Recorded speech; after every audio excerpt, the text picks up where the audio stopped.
নমস্কাৰ বন্ধুসকল, সোণী আছাম চেনেলটোৰ অন্য এটা আপডেট লৈছোঁ। আগতে জনালোঁ ফাইনেলি আপোনালোকৰ RPF কনষ্টেবলৰ এনচাই কি ডেট আহি গৈছে আৰু এনচাই কি কেতিয়াৰ পৰা আপোনালোকে ডাউনলোড কৰিব পাৰিব আৰু কেতিয়াৰ পৰা কিমান তাৰিখৰ পৰা কিমান তাৰিখলৈ আপোনালোকে এনচাই কি চেক কৰিব পাৰিব, গোটেই ডিটেইলছ এই ভিডিঅ'টোৰ জৰিয়তে আপোনালোকক জনাম। ভিডিঅ'টো আপোনালোকে স্কিপ নকৰাকৈ শেষলৈ চাই থাকক। যিহেতু ফাইনেলি এখন ন'টিছ আহি গৈছে, অফিচিয়েল ন'টিছ, সেই অফিচিয়েল ন'টিছখন আপোনালোকক দেখাব বিচাৰিছোঁ। আপোনালোকে চাই থাকক। এইখনে হৈছে সেই ন'টিছখন আপোনালোকক দেখাইছোঁ। তললৈ স্ক্ৰল কৰিছোঁ। স্ক্ৰল কৰাৰ পিছত আপোনালোকে ইয়াতে চাব পাৰে। ইয়াতে মই আপোনালোকক দেখাইছোঁ। প্ৰথমে আপোনালোকৰ যিহেতু 2 তাৰিখৰ পৰা আপোনালোকৰ এক্সাম চলিছিলে, 2 মাৰ্চৰ পৰা আপোনালোকে এক্সাম চলিছিলে আৰু 18 মাৰ্চত আপোনালোকে এক্সাম সমাপ্ত হৈছে।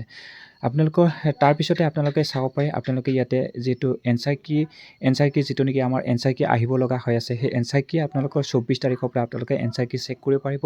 যিহেতু অহাকালি 24 তাৰিখ, আজি 23 তাৰিখ, অহাকালি 24 তাৰিখ, আপোনালোকে কাইলৈৰ পৰা আপোনালোকে এনচাই কি চেক কৰিব পাৰিব। এতিয়া আপোনালোকৰ ডেট দেখা পাইছে, আপোনালোকে 24/3/2025 আৰু লগতে ইয়াতে 29/3/2025 আপোনালোকে 29 তাৰিখলৈকে এনচাই কি চেক কৰিব পাৰিব। আৰু তললৈ স্ক্ৰল কৰিছোঁ। স্ক্ৰল কৰাৰ পিছত ইয়াতে সম্পূৰ্ণৰূপে আপোনালোকৰ ডেট এণ্ড টাইম দিয়া আছে। আপোনালোকে ডেট এণ্ড টাইম আপোনালোকে 24 তাৰিখে যিহেতু অহাকালি আপোনালোকে সন্ধিয়া সময়ত আপোনালোকে এনচাই কি চেক কৰিব পাৰিব আৰু লগতে আপোনালোকে 29/3/2025 আপোনালোকে 29 তাৰিখলৈকে আপোনালোকে এনচাই কি চেক কৰিব পাৰিব।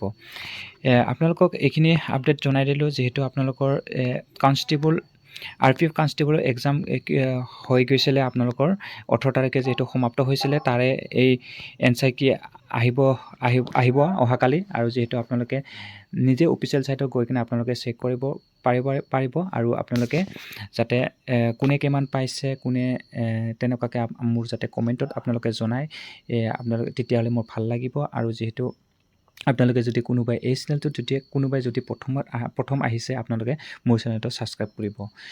যিহেতু আপোনালোকৰ ফাইনেলি এনচাই কি কালি পাই যাব, আপোনালোকে চিন্তা কৰিব নালাগে। কিন্তু ধন্যবাদ। জয় হিন্দ।